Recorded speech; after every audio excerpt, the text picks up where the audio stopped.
Hello, everyone, and welcome to this edition of Wagyu Fluff. I'm so happy you're joining me today. Today, with me, I have Eve Molson. She is a woman of a lot of different things, dog related. She is a doggy daycare owner. She raises service dogs. She is certified in many types of trainings. And that's what we're really going to talk about today. So let's start on your journey wherever you'd like to. Sure. So, growing up, had mostly cats. I grew up in a mobile home, so dogs were a little large to fit into that. So we had cats, and then I just remember when I moved out on my own, I was like, okay, next notch on the adult belt was to own a dog, and started out with a Dalmatian who taught me a lot about patience and understanding because it was a very stubborn dog, and I very much hate to use that term, but boy, this dog and I were like toe to toe. It didn't matter if I was gone 5 minutes or 5 hours, that dog would poop in the kennel and roll in it. Yeah, that was fun. And I Googled a lot, how do I get the dog to stop doing this? The dog would chew up things, trying all the different sprays and this and that. And, crate train, well, obviously we did crate training. That's why she pooped all the time. But yeah, and just the naughtiest dogs teach us the most. Yeah. They do.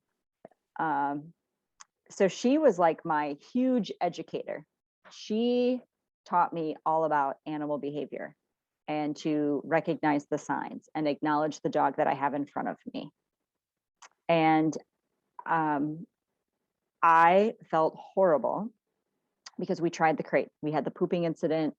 We went to a plastic crate. She figured out how to pop that front door off. I mean, I ratchet strapped the dang crate together, and she still would figure out how to pop that front door off and get out. The metal crate, she ripped bars off, and I came home and she had one stuck through her lip and was bleeding everywhere. So that's like, okay, no more crates. We're done with crates. Like she's going to hurt herself. Yeah. And the vet said, try a cloth muzzle. And I was like, oh, just that word, muzzle. Yeah. I cringed. So went to the pet store, fitted her for one. And that was our solution for 2 years. Yeah. And I will tell you that she could drink, she could eat. But for some odd reason, just having that on, she knew she wasn't supposed to chew. Oh. And I would try periodically to leave it off. And no, it wasn't until she was about 2 years old that then we were good. Yeah. She would stop chewing. And I will tell you, that thing was so loose. Like, she could have eaten my shoes. She could have eaten the couch cushion, all those things. But for some odd reason, it was almost like a safety thing for her. Like, she knew when that was on, she didn't need to be stressed out. And that meant I was going to come home. Ah. It only went on when I was going to be gone. And that means I was coming home to take it off. And I also think because when I would take it off, I'd be like, good girl. And I would praise, Yeah. and, she'd get all sorts of love. And I felt guilty as could be for 2 years, muzzling my dog.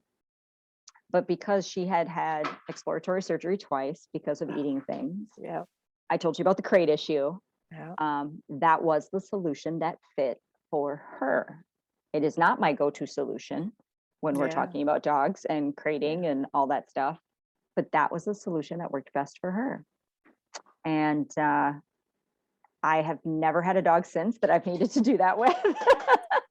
So she was my educator. She was the one that taught me, you start with one thing, and if that doesn't work, you move to the next, and always trying to consider the pros and cons to each thing. And back then we didn't have medications to help dogs with anxiety. Yeah. That was the other key thing. I lived in a condo, so I couldn't build an outside kennel to put her in. She'd already chewed through a hollow core door trying to, we'll set up, we'll put her in the bathroom. And we had tried those options and they had not gone over well either. Yeah. So yeah, this $12 cloth muzzle that was a size too big, that again, she could have eaten whatever she wanted. She would eat her bowl of food while I was gone. So again, she clearly could open her mouth enough to eat her kibble. I felt horrible that I was muzzling my dog. But I learned that that was, for whatever reason, that was her comfort Yeah. and calming her anxiety. And so that really started me down the path of asking all the questions. Yeah. Why did she like that? What in her sensory made her feel comfortable with that? And that's what we figured out. It wasn't so much that she had the muzzle on, it was what I was doing Yeah. when I came home and took it off and praised her and gave her a little bacon strip. And, you know, and I was more excited when I muzzled her and took it off than I was when we tried the crate and when we did all the other Yeah. things. Yeah. Because in my mind, well, she should just like the crate. It's her space. Yeah. I didn't make it a fun place for her. I didn't make it her place. And to where with the muzzle, I did make it fun because my guilt kicked in and I wanted her to not, be upset about it. So yeah, and that's where I really realized how that dog human relationship worked. She was phenomenal, Yeah. and stubborn and ruined a lot of my stuff. Had to buy lots of new wardrobe items, new shoes. Yeah, yep. She was a pain in my butt, but really, she really taught me a lot. And then from there, I was asked to sit on a board for a service dog group. My husband at the time had gotten into tracking dogs, scent dogs, doing scent work. And so everybody kind of knew that I was kind of a dog lady. Yeah. They would see me out, doing different scent things and whatnot and running dogs. And my Dalmatian went everywhere with me. And of course, everybody notices a Dalmatian. They're not Oh, like they're yeah. everywhere. Yeah. So she had great markings. Got her from a rescue down in Iowa. But yeah, so she went everywhere with me. I mean, when I had my printing business, she came to my print shop with me. She would lay on the floor and greet people as they would come in. So I got to really be known as the dog lady. And then when I was asked to sit on the board for a service dog organization, they were just getting re-established in the area. And I thought, yeah, sure, I could maybe help out. I sat on some other boards before, but I couldn't make their first meeting. So the woman who had asked me to join called me a couple days after their meeting and said, I have really good news. And I'm like, what's that? She was, I spoke so highly of you, they voted you in as president. I said, Yeah. oh, okay. Is there bad news? Yeah, we need us to hold some fundraisers pretty soon. We need some money. I was like, oh, okay. I like the money thing. That to me, that's good news. You voted me in as president. That's bad news. And I have served as president for the service dog group for the better part of 20 years. But the service dog work really kind of catapulted me into a lot of the canine psychology, because for service dogs, they're raised by one person, trained by another person, and then placed with a third person. So how does that work for the dog? Yeah. Because they're such a one-on-one kind of a being. Yeah. Right. And so yeah, so it really got me kind of catapulted into there. I learned from several of our service dog trainers how to lure dogs and how to ask for them to do things. I learned some of the old school methods that should never be resurfaced again, Yeah. how they were effective and ineffective.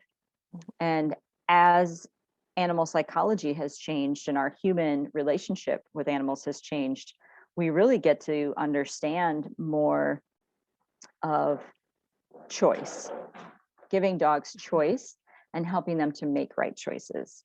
And that is a lot of the work that goes into working with the service dogs. Is we need them to be very diligent in their Yeah. job, but we understand they are a dog.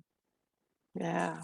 So when they see the squirrel run past on the sidewalk and they're with their person who's in a wheelchair, they need to make the right choice, which is not go chase the squirrel. Yeah. Yeah. So really working on helping the dog make good choices.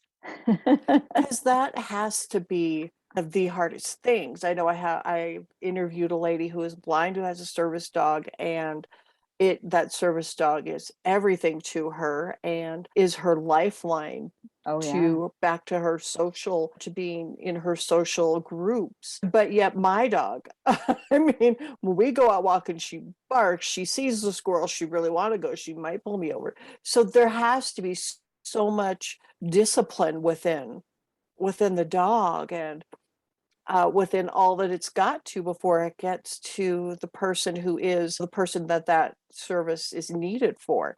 Do you raise puppies yourself? I help. So we have foster families. Uh, I currently have 3 doodles with me oh, that we got as puppies from a breeder. And yeah, I'm looking at one right now who is laying upside down with all 4 paws yeah, in the yeah, air. they like to do Uh, that. it's very adorable looking. But yeah, so for service dog work, temperament is a big part of it. Yeah, It really is. Don't get me wrong, we have taken dogs from shelters and rescues and yeah, been able to make them into service dogs. But there is so much time and energy put into a service dog. We yeah. log 3,000 hours of just social work, Wow. which means going out to grocery stores and restaurants and movie theaters, on Mhm. top of the 5,000 hours of obedience training. Yeah, wow. So it's really difficult to take a dog that has any sort of issue, Yeah. and make that into a service dog. It can be done, Mhm. don't get me wrong, but it just takes extra time and dedication. So it's more than just raising a family pet. Correct. There are rules in the service dog world. No table scraps, no coming onto furniture or sleeping in bed with you. The dog cannot go up and greet somebody. It can be greeted, but it cannot seek out affection. Because if you're in the store, you don't want your dog going up and saying hi to everybody. Yeah. The dog is there for the individual who it's serving. Mhm. And that's really important. So, yeah, there's some rules. It must As take a, a special kind of person. it does, and the part that most people struggle with the most is the giving them up. Yeah. So you raise them till they're about a year or a year and a half. Really, we look for maturity. Are they mature enough now to go to the next level of training? Um, and so then you let them go off to the trainer, who then trains specific for the skills that they feel the dog is best suited for. And that's the key too. Uh-huh. It's not every dog is great at fetching. So I have 3. They all have the same dad, but different moms. One, he will fetch until he passes out. He's going to be great at picking up dropped items and opening up doors, so I already know that he's going to be great for somebody who has a physical disability. Lolly, the girl, she is going to be ideal for an autistic child or possibly diabetic response, because she is just always watching the humans. Wherever the human goes, she doesn't necessarily get up and goes, but she will sit and watch. She's very observant. Oh. And so I really like that about her. Ace is my wild child. He will do what you ask, but at the moment, I always have to ask twice. He always kind of looks at me like, are you sure that's what you want me to do right now? Yeah. And he is also my problem solver. Oh. So for him, it could be a twofold. It might be that he'd be great with somebody that has a physical disability, but yet is still somewhat active. Yeah. Because he wants to do things. He has tried my patience 4 times by finding weaknesses in my fencing between my backyard and my front yard. Oh yeah. All of a sudden, I'm like, why do I have a dog in my front yard that's supposed to be in the backyard? And yeah, he's my problem solver. He's the inquisitive one, wants to check everything out, which is great. It tells me that he's a confident dog. He's willing to not look at things as black and white. He looks at things as being 3-dimensional. So it's really, this is his personality. What would he be best suited for? Because he is that way, he does not have the patience to just sit still. So he would not be good with an autistic child. Yeah. Where he just needs to potentially sit in class for 6-8 hours and do nothing, because he is inquisitive. So it's honoring the dog. That's our theme, right? And every episode, I feel like that's my theme with you. It's just honor the dog. So that's where we're looking at what is the dog's natural tendencies and then honing those into providing a service to a human. Is it difficult for you to give them up at the at the 1 year mark? I actually feel worse for the ones that don't make it to being a service dog. I feel like I failed them. Do you feel that maybe your wild child might not make a good service dog? He might. He might. Yeah. Yeah, my hope is there for him, but he might. Yeah, he might just be too inquisitive and mischievous. But yeah, it's the ones that don't make it all the way through. Yeah. I'm like, what could I have done differently? How could I have made it better for them? How could I have communicated my needs to them better and help them understand and make better choices? Yeah. It's almost like a parent-child Yeah. relationship. Yeah. Well, yeah, because you do worry about them. You want them to succeed. You want them to Right. be, all that they can be. And but if they do fail, if they aren't able to go into being a service dog, do they just get adopted to a family? Yep. Yep. We have a very long waiting list of people who would Oh, love you to have a failed service dog. do.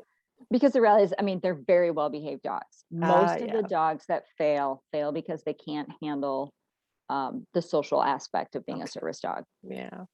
Going to a football game, Oh, yeah. potentially going to so we have some parades and festivals going on recently. So I've been taking them there, hearing the band play, walking the mall and just being in a crowd, seeing their reflection in a dressing room mirror. Oh, yeah. So yeah, so it's those things that we work on them as young dogs. If they seem nervous or what have you, we work them through it. But if it's something that we can't get them over, then yeah, potentially, if they don't score high enough on the scale.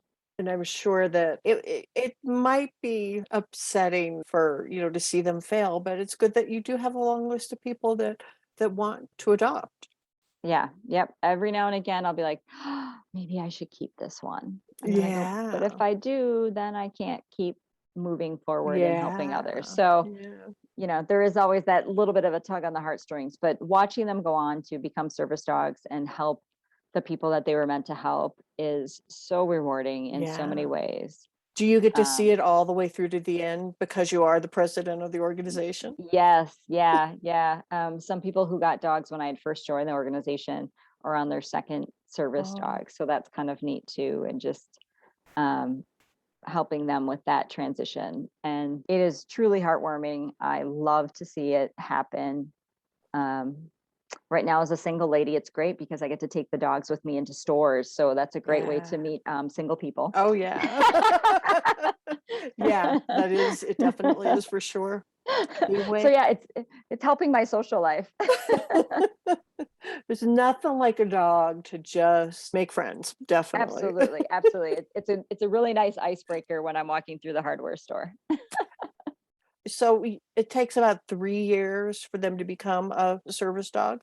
Between 2 to 3, then they go off to their person. So again, we wait till they're mature Yeah. enough to make sure that they can handle the work.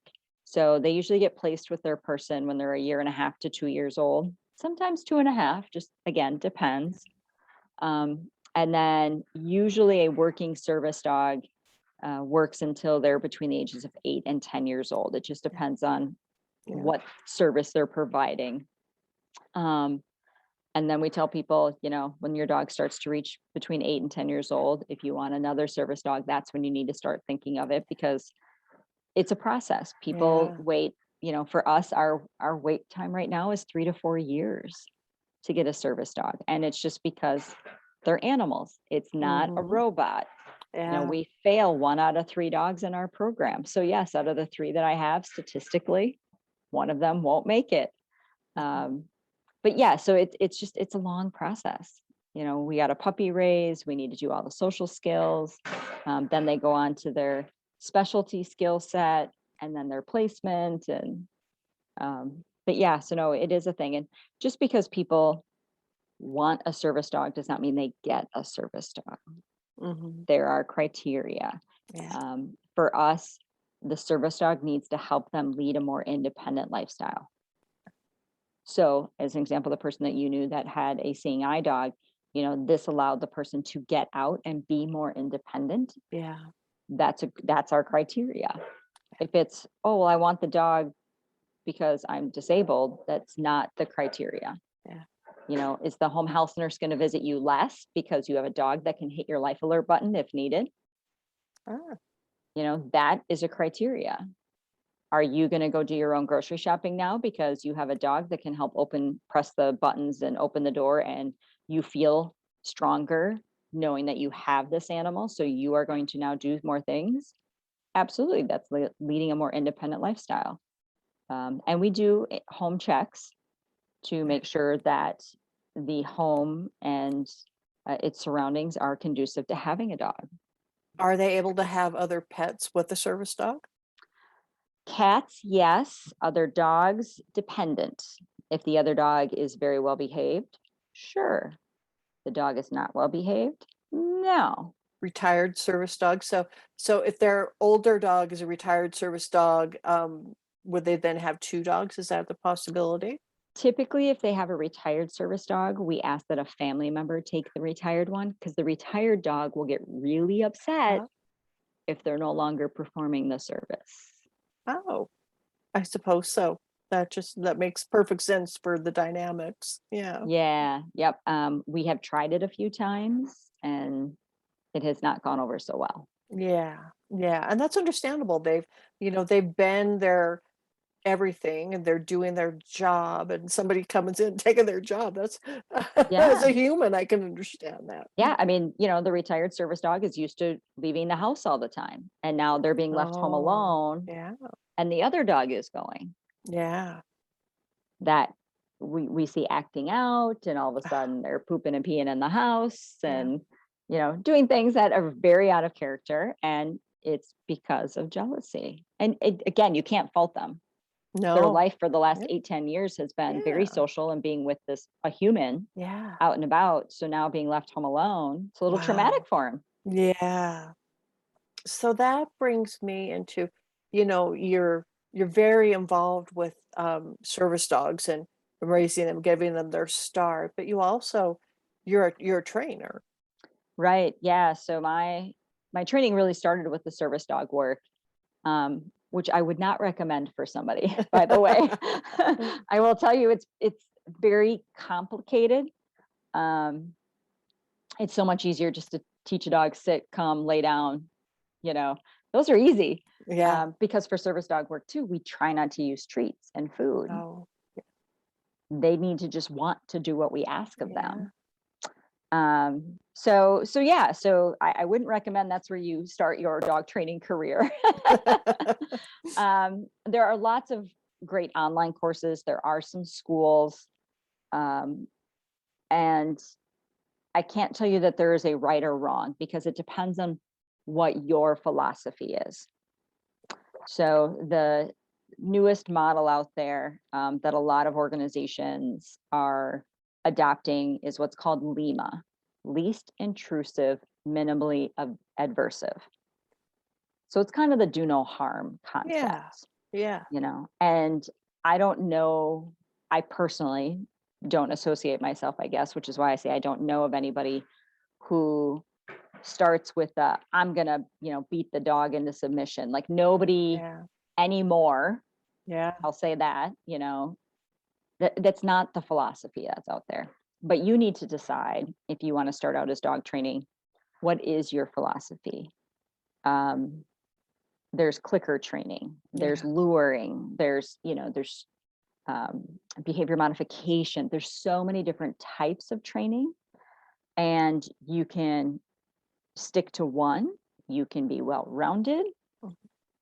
Clicker training is very commonly used in aquatics. Marker training, it's marker training is what it is. You're just using the clicker. So you ask the command, they do it, you click, and then you reward. I am not hand coordinated enough to do a clicker. Me too. I've tried and I'm really bad at it. I always did it in the wrong order. My mouth works faster than my hand. Yeah. So I was not a good clicker trainer. I've gone to seminars and workshops. I suck at it. But for other people, that's like, they're really good at it and it works really well for them. And that's great. Yeah. And right now, due to the nature of the year 2021 and the year we just had, there are tons of online seminars. Yeah.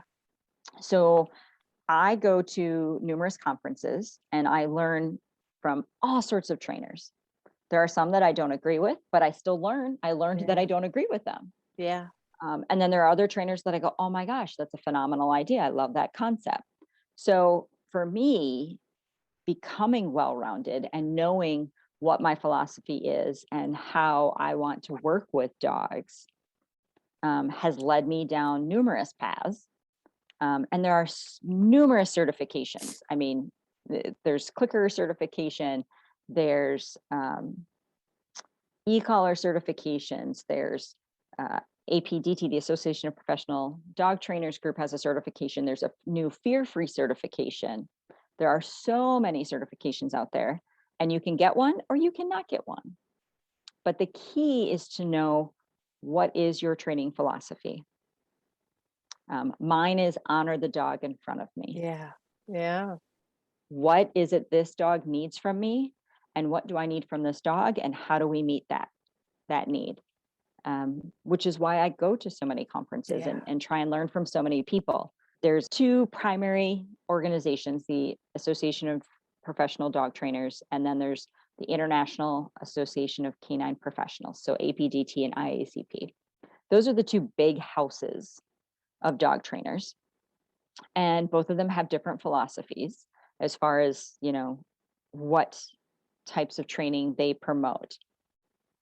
I can tell you, I belong to both, and they all come down to the same thing: honor the dog. Mhm. And that is really the key. So when people meet with dog trainers, or they come and meet with me, and, well, this is a problem I'm having with my dog, what should I do? I ask a lot of questions Yeah. first. Well, how often do you run into this problem? Oh, once a year. Okay, is it really a problem then if it's once a Yeah. year? Or Yeah. is it, every other day? Okay, every other day is, then now that is a problem, and let's look at it. I always tell people, what led up to the problem?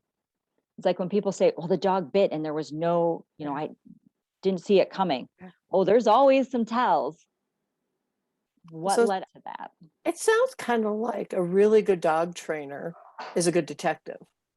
Correct. They're going to ask you a lot of questions. And if they're not asking you questions, then I wouldn't suggest that you utilize them unless you feel good. You get that good vibe. A lot of dog trainers get into dog training because they want to work with the dog, so they may Yeah. not be the best human communicators. Yeah. I'm going to be honest. Yeah. It is what it is, right? Like, I love dogs. Humans, Yeah. I'll tolerate you. Yeah. I have 6 dog trainers at my facility. 2 of them are great human communicators. The other 4 are not. Yeah. It's not that they can't have conversation, but they get really nervous, and they don't know what words to use and how to make people understand what they're saying. But you hand them the leash and the dog, it's beautiful watching the connection that they can make. Yeah. I think dogs really are into our body language. They know our body language. They read us. And for me, working with dogs, not having to use a lot of words, it is good for me. And so for me, that's one reason why, being a pet sitter and a dog walker has worked well for me. Absolutely. Absolutely. So even if a trainer doesn't verbally ask you a lot of questions, maybe they give you a questionnaire or forms to fill out. Mhm. They're collecting information to determine what is really the problem, what are some exterior factors. My dog's pooping and peeing in the house, and yeah, I just got divorced and moved within the last year. Yeah. Well, here we go. Let's let's look Yeah. on those things. Or all of a sudden, I've had my dog for 3 years, and all of a sudden they're now developing Wow. separation anxiety, and that's not something they had before. Okay, do you have new neighbors? Do they come home at lunch? Does your dog hearing the garage door open so he thinks you're coming home, and now he's all worked up? Oh, yeah. So Yeah. the trainers will ask questions, and you might think they're odd questions, like, do you have new neighbors? Well, what would that matter? I'm talking about my dog. Yeah. And it sounds like that's the kind of a thing that a more experienced dog trainer would know. Absolutely. It's something that we learn, more so from the dog. Yeah. Because if you tell me your dog is highly reactive to other dogs and to strangers, I grab the leash, I take your dog, and we do a little test. and your dog doesn't react, then I'm going to turn and look at you and go, so let's work Yeah. on your breathing techniques and your Yeah. relaxation techniques. And so becoming a dog trainer really takes curiosity. You have to be curious as to the why. Why is the dog doing this? Why is it only happening with the human? Why is it all of a sudden happening? You know, lots of whys. And you Yeah. may not get all the answers, you know, especially if you're dealing with a rescue dog. You may not know the why. Mhm. So then you have to make some assumptions and help the dog work through that. I use essential oils in my dog training. I use some lavenders. I've used some digestive enzymes for dogs that get car sick. Yeah. I went to 2 conferences and I've watched 2 online exposés on essential oils and how to use them and use them effectively to the point that I felt comfortable. And I'm sure there's still more to learn, Yeah. but you know, just reaching outside the box. Yeah. Back in the day, there was one box that dog trainers fit in, and Yeah. that was it. Yep. And you know, technology has expanded and we have learned so much about how Yeah. a dog's brain works, you know, how to release the oxytocin and how Yeah. do we do all of those things. And meeting, I mean, I've gone to e-collar seminars, I've gone to purely positive seminars, I've gone to a seminar where a gentleman was teaching dogs for movies, Uh, and not So, just dogs, cats, birds, you know. So ah, just getting educated on different techniques and what works for one dog and one situation is not necessarily going to work for the other one. would you say that there are traits in different breeds of dogs that you need to know about to be able to train them? I do believe so, yes. Yeah. I mean, you take a cattle dog or a border collie, and you have small children that are going to run and scream. Yeah.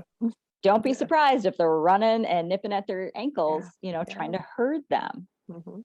I'm actually working with a beautiful border collie right now, a woman adopted out of rescue. We did need to put the dog on some anxiety medication because every little thing was just Yeah. setting him off. And so we weren't making progress mentally. I needed to bring him down a little bit to focus. But they raise organic chickens. Oh. Trouble. So the border collie has not killed anything. Good. He will grab their wing and herd them to the owner, Oh. and or has grabbed them by the neck and like brought them to the owner, Wow. but has not, Without killing them. without killing them, and That's no impressive. damage, very soft mouth. Ah, And the owner said, I'm okay if he herds them, but I don't want him to touch them. oh, okay. How do we work on that? I was like, I don't know, but why don't you bring me some chickens and let me Yeah. play with some ideas? So Ah, a few weeks ago, we had 2 chickens in a very large dog crate in yeah. my training room, and we were just working the dog on to leave it alone. Yeah. And then once I felt, you know, the dog understood that every time he would look at the chickens, I would say he would check in with me. I'd say, good, come. Yeah. And so then we let the chickens out. So I had 2 chickens running around my training room, and you know, I would watch the dog, and he would start to go, and I go, come. And then he would come and stay near me. So I taught him that when the chickens were out and about, come to me. Don't Ah. go to the chicken, Oh. come to me. When you see chickens out, that's your cue that you need to come to mom. So that's what we were training. I can't untrain him to Yeah. want to herd, but I Yeah. can train him that chickens out is a trigger to come home. Yeah. And I have to matter more than that herding instinct to herd the chickens. Because you're never going to take that instinct out of them. No. That's such an amazing, good solution. Why I'm like, all the more you do have to be inquisitive and quite into figuring out the mystery. Right. Yeah. Yeah. I mean, because he's going to see chickens and go, oh, Oh, yeah. can I do something? Yeah. And if he comes home, so then he comes home and I go, then I go, come. And then I Mhm. might say, round them up. And then Yeah. so our next step now is to teach Yeah. him to circle the chickens to round them up. So we're going to take that natural instinct and we're going Yeah. to hone it to what I want him to do, which is not put them in his mouth, Yeah. but he can circle them up Yeah. and, do that. So yeah, that's, I've never done that before. That's Um, cool. I That's had so no cool. idea. I had no idea if we could even Yeah. make this work. But it was okay. Let's Yeah. try some things. Let's see what we can do. And work from there. And it's a building block. Yeah. Is If mom liking I it? oh, she loves it. This dog also could not be with other dogs. Oh, We now have him in a group environment with other dogs. So yeah. we've backed off the medication Yeah. because we've been able to make good progress. Yeah. So yeah, I mean, if you have a trainer that says to you, well, no, you have to do this, and this is the only way to Yeah. do it. No, Yeah. no, there are tons of tools in the toolbox of training. Mhm. Tons. And a trainer, a well-rounded trainer will have a bunch of tools. Yeah. And I do believe in the Lima philosophy. Let's start with least intrusive, minimally aversive, Yeah. and work our way down there. Try a slip lead. Slip lead doesn't work. All right, let's try a halty. Halty doesn't Yeah. work. Then let's try, just Yeah. keep what works for one dog doesn't work for the other. Yeah. And it has to work for the human and the dog. And that's the Yeah. other key piece to it. I might be able to take your dog on a slip lead, but you might need a little extra control because of your physical ability or what have you. So maybe then a halty comes into play. So it's really just figuring out what works for the human dog relationship. And I want to forewarn people that if you are talking to a trainer and they start throwing around the term behaviorist, you need to be a little leery and ask some questions. So a lot of new jargon evolves into the dog training world. Yeah. There are veterinary animal behaviorists, and I will tell you there are very few of those and far between. So it's a veterinarian that has added to their education into Okay. animal behaviorism. Yeah. And that means that they specialize in the psychological drugs and Okay. compounds Yeah. to help dogs. So Yeah. they have a very specific skill set. They typically have worked in a university setting or are affiliated with a Yeah. university that does animal behavior research and things Mhm. along those lines. And I'm not talking like, dogs testing cosmetics. I mean, like Yeah. animal behaviorisms. Yeah. And they're typically tied to a rescue or a shelter. In the training world, to say that I'm an animal behaviorist would probably be pretty accurate. I observe animal behaviors and I work to help them. Yeah. However, I'm not certified animal behaviorist. And there are very few entities that do that type of certification because that is really a lifelong learning. You have owned dogs your entire life. Oh, yeah. You're learning all the time. I'm Always. learning all the time. Always. Yeah. Right. Yeah. So if somebody says, well, I'm an animal behaviorist, what does that mean? Yeah, exactly. Yeah, you do need to ask that. And now that you've explained it, I'm like, okay, the next trainer that I come across that may say that, I would say, what do you mean by that? It needs a little more explaining. It does. And that's where then they should be talking about their education and their training philosophy. Mhm. And that's really where it comes into play. Yeah. And I'll tell you, people don't ask a lot of those questions because they just want their problem solved. Yeah. Yeah. And they want it solved as fast as possible. Uh-huh. Yeah. And not everything can be solved real fast. Yeah. Sometimes trainers will recommend rehoming. And please, and I know that's hard. And then we get into emotions. Yep. Just like I said, I feel like I fail when Yeah. I fail a service dog because I feel Mhm. like I didn't do right. So Yeah. I understand those feelings wholeheartedly. But sometimes the human environment and the dog's needs don't mesh. Exactly. And Don't mesh. that really does happen. I know my parents adopted a dog. They adopted him from a shelter and they did have to rehome him. They rehomed him on a farm Mhm. where he was in heaven and got calls every now and then from the person who they rehomed him to. He was in heaven. It was probably the best decision. it's a hard decision and your friends are going to go, what? Right. and Right. and make you feel like a bad person, but you're not. No, you're doing what's right for the dog. Yeah. Truly. And we've seen it numerous times, especially in homes where it's two dogs in a household. Yeah. You rehome that one dog into a different home that maybe has other dogs and it works out perfect. Yeah. But your situation and setup just Yeah. didn't work well. It didn't mesh well. And because it sounds like to me what you're saying with everything that you've learned and all of your experiences, they aren't just packed into one training. They aren't just packed Correct. into one source of education, though you may have the certifications. Correct. And that's really it. I mean, if somebody has a certification, it's no different than saying you have an associate degree or a bachelor's degree or a master's degree. It simply means you have logged hours and you've taken a test. Yeah. Yeah. So for my Dog Handler Academy program, where I take people that work in a daycare environment and I will certify them as a dog trainer in obedience training, they have logged the hours, they have Mhm. taken a quiz, and then I take it a step further. They have to submit a video of themselves training the dog, meeting my specifications. And if they don't score high enough, they have to do it again. Yeah. So having initials, CCPD, KPTD, and all of those, and there's a wide range of them, Yeah. and the list is ever growing. But really, that means that someone has spent time to learn about animals. So there is not a certification that is wrong. I can tell you that having that certification just means that they're dedicated, and they have chosen their certification based on different things. Mhm. And the certifications have changed over the years as well, the criteria that's required Yeah. and things along those lines. I have yet to find one that I love that speaks to me and what I do.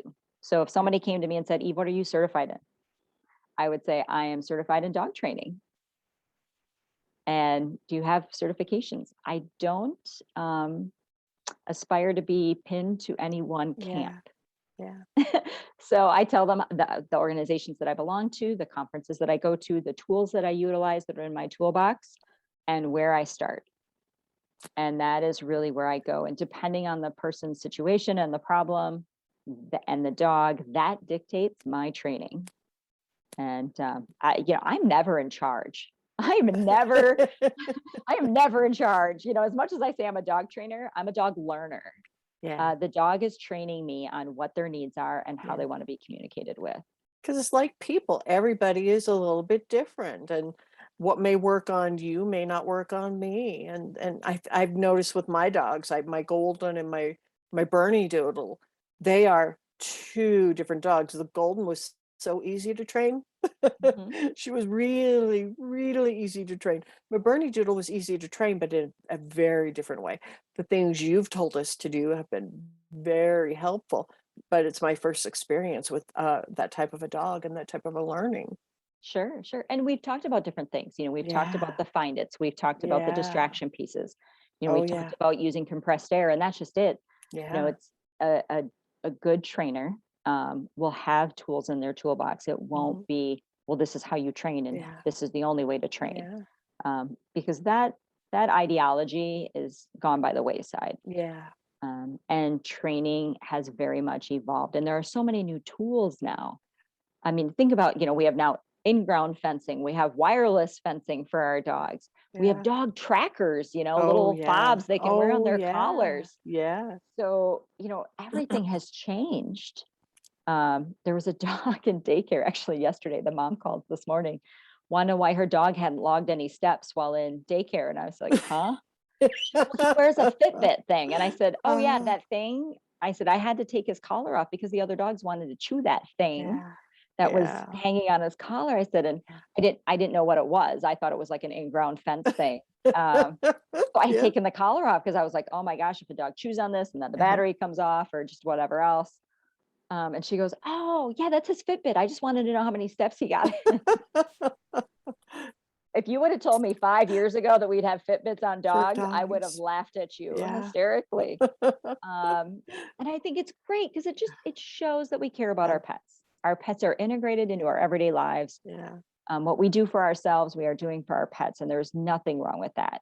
Yeah. But in the world of dog training, it has evolved. And if you are into dog training, you want to learn more, Google is your friend, truly. Yeah. I Oh, mean, yeah.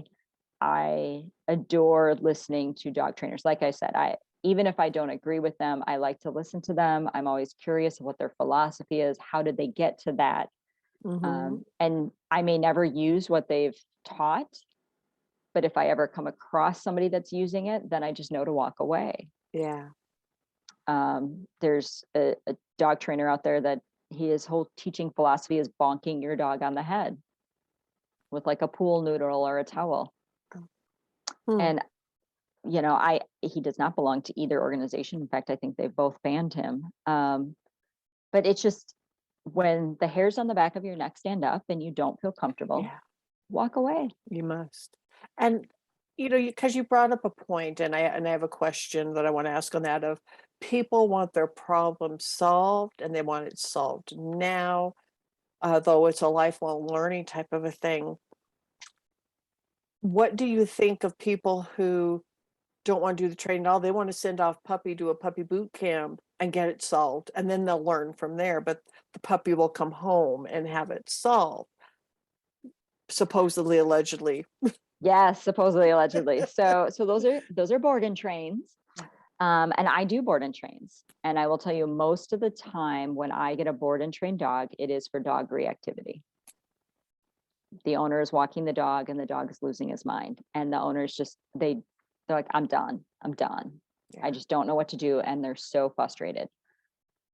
And we are usually able to solve the problem.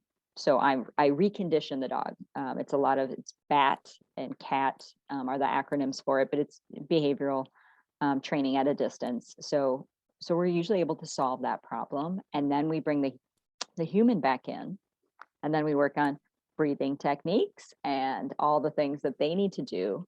And I will tell you, those dogs are usually good for a good 6 or 8 months, because then the owners slide in that lifelong training. Yeah. Yeah. And then they come. So we always tell them, if you come back and do boarding with us, we'll do touch-up training during that stay.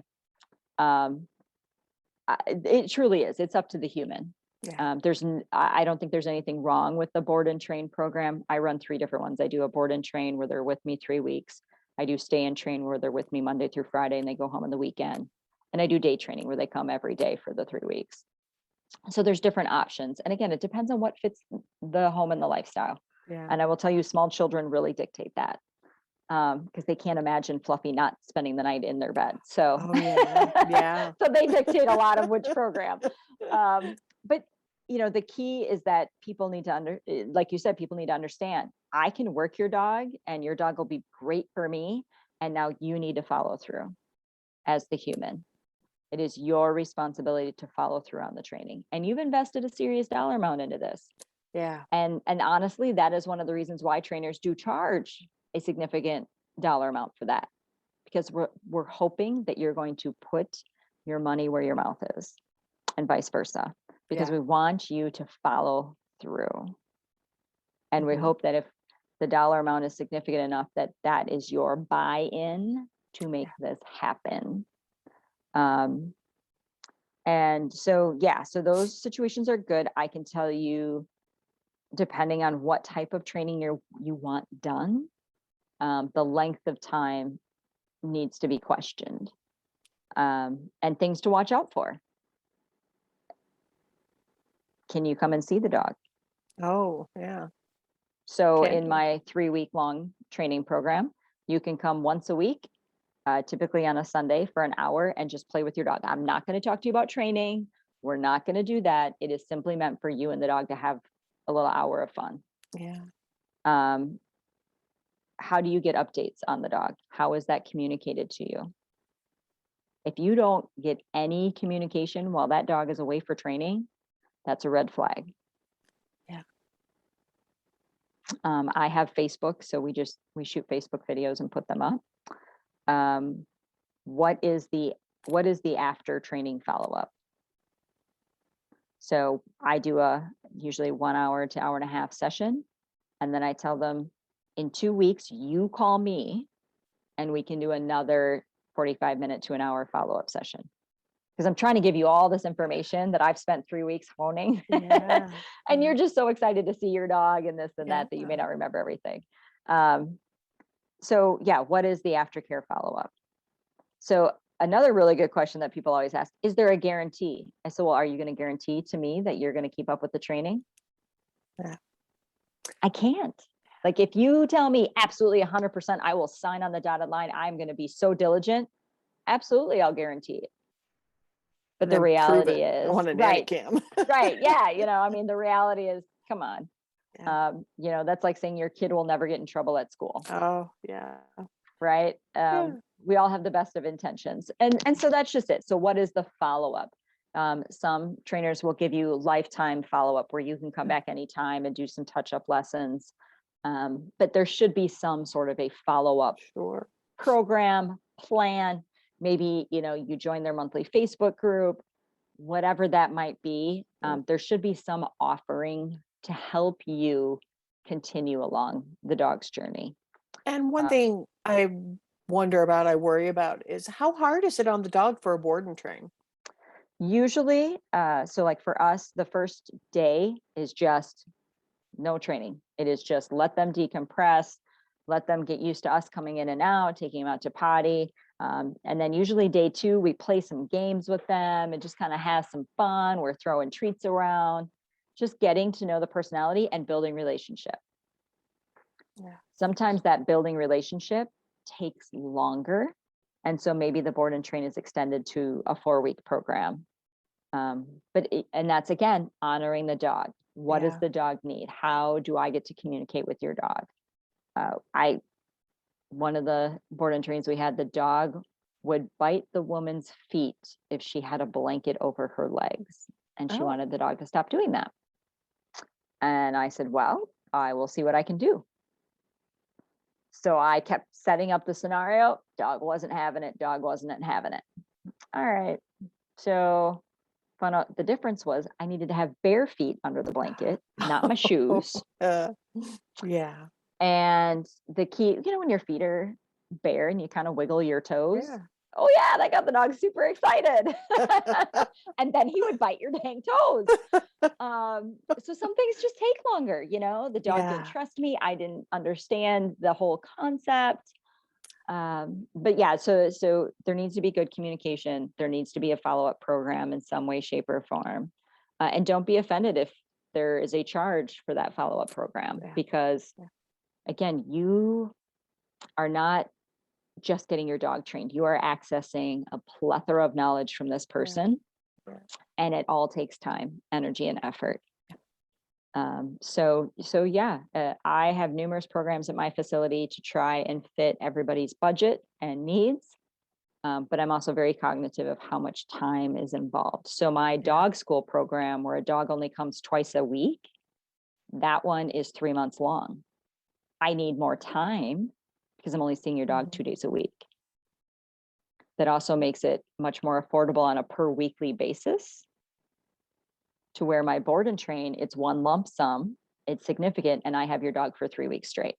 So there are pros and cons to all the different methods and methodologies. It's just understanding that everything is a timed fashion. And with you and your staff and your trainers, is there a particular type of patience that you learn or have? Yeah. So when it comes to, I really enjoy working with feral dogs that are just scared of life, and helping them to realize how to be a dog. Like that's like makes me giddy inside. I have another trainer. She loves puppies. Give her the ones that are going to pee in the kennel, bark at everything. Like, she loves working with them. So we each have our differences. I look at that puppy and I go, really, you got to be that way? Come on now, let's go. To where I have more compassion for the feral dog or the puppy mill dog who has never had experience and is just terrified. So patience is a virtue in the dog training world. And if you have a trainer that doesn't seem to have patience, that's a red flag for sure. Because no matter what, we have to have patience. We have to honor that dog. Mhm. And at the end of the day, honoring the dog Yeah. and And doing what's right. did you want to talk about how being the service dogs learned into training, went into owning your own doggy daycare? Yeah, it's an odd thing.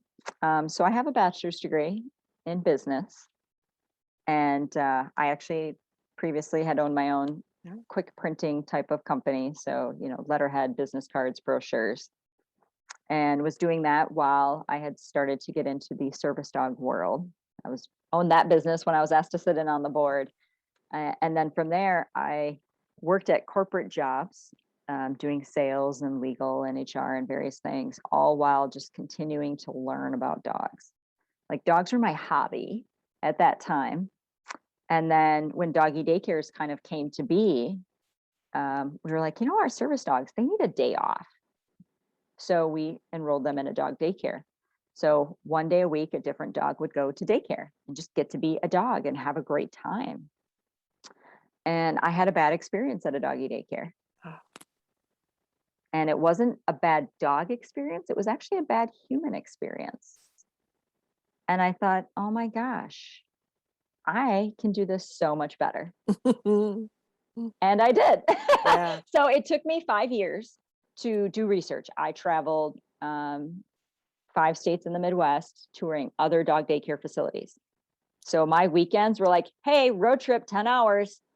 And I would plot out different daycares. I would call them in advance. Hey, I'm doing some research. I'm looking at opening up my own facility. I'm 10 hours away from you. Can I come and check out your place? And I did. And I went and I learned.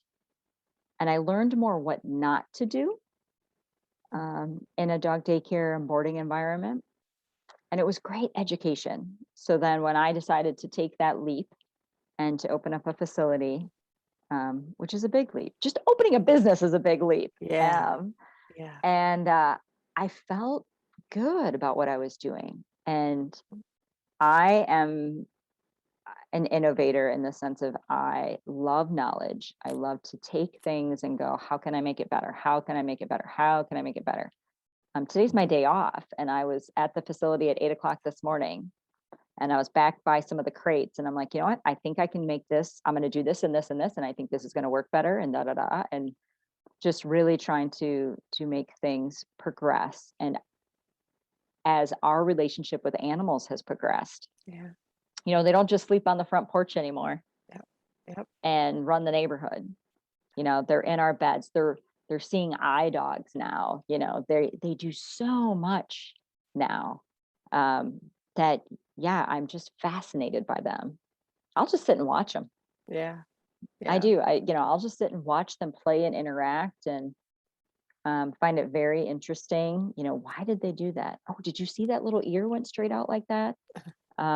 So yeah, my curiosity keeps me into the industry. So dog daycare, boarding, and we board cats and parrots and ferrets, and we have a bunny there right now. We have a potbelly pig that comes frequently for boarding. So animals, and then the training. We do the board and trains, we do dog school, we do group classes, and then my nonprofit Second Chance to Shine, where we work with dogs that have behavioral issues from shelters and rescues, and we work to make them more adoptable. Those are my challenge ones. Those Mhm. are my first dog, Sasha. Those are the ones that teach me the most. Yeah. And what worked for one doesn't work for the other. Yeah. They all have different backgrounds. We have 3 that were 2 grew up in a shelter and then went to a foster-based rescue where they didn't get socialized. And so they are like feral. And it's taken us 4 months to get them that when we say their name, they actually turn and look at us for acknowledgement. Oh, One of them yeah. I still can't touch. We're working on it, but I can sneak a pet in if it like comes and sniffs me from behind, kind of thing. We have 2 dogs that don't like other dogs. That's fine. You don't have to like other dogs, but you can't be a jerk. Uh-huh. So, we're working on that. Three of the dogs in the program, when they came to us, we were told they were dog aggressive, solo, and they now attend doggy daycare. Now they're not in the high energy, obnoxious crew. They're in the medium to low energy group, but the fact that they can be in a group with 20 other dogs Yeah. and enjoy themselves, truly, play with other dogs and have dog on dog interactions in a positive manner is great. So that's my educational Yeah. program, is my second chance to shine group. And then my dog handler academy, where I'm teaching individuals that work at veterinary clinics and grooming shops and shelters and dog daycares on how to have human and dog interactions, meets and greets, and how to care for animals and how to read dog body language in a pack environment. So bachelor's degree in business, corporate America, owning a printing business, and then into the dog world. And Yeah. I don't foresee my end path not being around dogs. Oh, I think my curiosity about them will keep me in that dog arena for quite some time. I have plans. I'm working with a trainer actually out of Texas who's going to move up to the Midwest, and we're looking at opening up a school to help people to become dog trainers. Wow. Um, Yeah. Yeah. so yeah, there are other programs out there. She specializes in feral dogs, street dogs, that type of thing. I love behavior modification stuff. Yeah. And there's other people near me that have some specialties. So we just think that we could do Yeah. a school and be able to offer a wide array of things depending on where people want to go. You want to go scent work? Do you want to go police dog work? Do you want to go Yeah. service dog work? Do you want to work in a shelter or rescue? Do you want to specialize in feral? Do you want to specialize in aggression? And yeah, kind of create a program for that. So that'll be 2022 is our goal to launch that program. Because I think it's just inspiring that you've done other things, but for the past many years, you've had a career you love. Absolutely. I am naturally awake about 5 a.m. And first thing I do is I go to my dog pages and I'm looking what happened in New Zealand last night in the dog community. And it is a global, dogs and human relationships are a global thing. So I love being connected to that type of environment and understanding how that works. My friend Tina Patel, she studies street dogs in third world countries. And I love just checking in on that and finding out what's transpiring there. And personal protection dogs, protecting private schools in Africa so children can get an education. Just things we wouldn't think of. And just how, again, that human animal relationship works. Astounds me. So I took what was a hobby, which was my passion, my release, my stress relief was to grab a service dog, after my corporate job, grab a service dog and go walk through Walmart. Like that was fun to me. That was my excitement for the day. And make that into a business and into I think a lifelong learning expose for me is great. I'm super excited. My 9-year-old tells me she's going to be a dog trainer. So we'll see how far that goes. I have a feeling she's going to follow in those footsteps.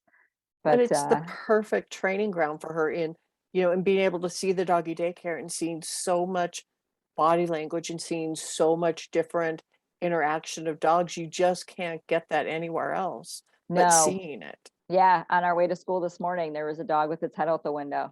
And I said, "Oh, look at the dog." And she goes, "Well, that's a husky mix. I'm going to guess it's mixed with a Malinois because of and she's like pointing out different pieces of the dog that's leading her into that belief. And I just sit there kind of giggling to myself going, yeah, she belongs to me. I cannot deny that factor. And in fact, I tell her teachers, if she is struggling in school on something, they need to relate it back to doggy daycare. Whether it's math and how to run the business, whether it's spelling and how to communicate with the pet parent. So just relate whatever it is she's having a little struggle with, because she's a very logical child, unfortunately, or fortunately. She'll go, "Well, why do I need to know this?" Well, because you're going to need it Uh-huh. when you do this with dogs. Oh, okay. Yeah. Then she's totally good about it. She's like, yep, I'll learn it, no problem. Yeah. But if it's just well, you have to because it's required, she'll be like, no, not doing it. Well, we're all that way, and it's so relatable. Dogs do it to us all the time. They're Oh like, yeah. yeah, no, I'm not going to do that. Oh I'm going yeah. to go run and chase the squirrel. Uh-huh. No, I'm done walking. You need to pick me up and carry me now. I'm gonna You bark want if I want to. correct. Yeah. Hey, do you see that thing over there? Oh my gosh, that's atrocious, right? Like, Yeah. yeah. So Yeah. the dogs do it too. It's just in a different language. But Uh-huh. yeah, it's interesting, and I do love the dogs. I love the learning. Uh-huh. I maybe I'll venture into doing some mammal stuff or aquatics or Yeah. I don't know, but yeah, it's interesting to learn. Lifelong education. The future is wide open. It is. I mean, I don't foresee dogs leaving my household anytime soon. Mm-mm. We have No, a we have a hamster. We're working on hamster training. really. Hmm. Ah, cool. You see, the longest I've been without a pet is when I lived in Los Angeles for 2 years, and it was just excruciating. Because, yeah, you can go visit your friends who have pets, you can, be around pets, but to have your own pet Oh yeah, it's important. It's a good part of life. absolutely. Yeah, I went a year. I lived in the dorms in college. Um, and back then, they didn't understand what therapy pets were and whatever. So I had no pet. And as soon as I moved out of the dorms, I got an iguana who wore a harness and had a leash, and we went for Wow. walks, and it loved TCBY yogurt and McDonald's French fries. Yeah. So yes. Oh, well, I've had a lot of fun talking with you today. And Absolutely. for anybody who's like, maybe the way for me to go is with a career with pets or with dogs, what's the one piece of advice you would want to leave them with? Educate yourself. Go outside the box. I will tell you, I had a plethora of naysayers who, when I said, "Oh, I'm going to open up a doggy daycare," you're going to what? Yeah. Why would people bring their dog to a daycare? That's Yeah. ridiculous. Um, believe in yourself and educate yourself. Like I said, I went and visited tons of other facilities outside of my bubble to learn. So if you love dog walking, go to some YouTube videos. Go to, Google dog walking. Yeah. Um, find out what your local municipality laws are and things like that. I think it's California. You're not allowed to walk more than 8 dogs at a time or something. Wow. Yeah. There's different things everywhere. Who So would want to? oh my gosh, right? But yeah, so I mean, just really do some education um, and some research, and anything is possible. Yeah. I have a friend who makes her entire living doing pet portraits. Oh, She's an artist and she loves animals. yeah. She now does pet portraits and she makes a very Yes. nice living doing so. Yeah. So, anything is possible. You just need to figure it out. And That's right. yeah, had I not had that bad dog daycare experience, I probably would not have started a doggy daycare. Yeah. But Good I thing took you a did. I did. I took a negative moment and just said, "Oh my gosh, I can do this so much better." And yeah, I have, and that has just completely compounded into so many other things. So Yeah. so yeah, education. Education is really the key. Yeah. Again, you don't need to be certified, but you need to be educated, and you need to make sure that you're always curious and asking those why-based questions. Thank you. And I'm looking forward to next month, where we're going to talk about the holidays coming up, boarding, some of the questions you would ask somebody boarding, and some of the things that have happened recently in the industry. I'm real excited about that. Yes, no, absolutely. Yeah. Pet safety and um, how to not ask so much of your pet industry Yeah. caretakers. Yeah. And because it's a good relationship to have, Absolutely. and definitely it's one worth sharing, talking about, and learning. Beautiful. Well, we look forward to next month. All right. Thank you.